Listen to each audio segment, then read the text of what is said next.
సాయంకాల సమయములో సంధ్యాదీపారాధనలో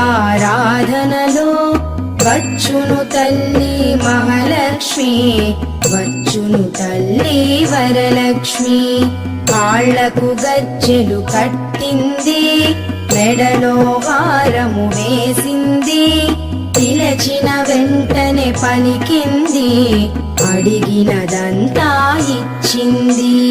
సాయంకాల సమయములో సంధ్యాదీపారాధనలో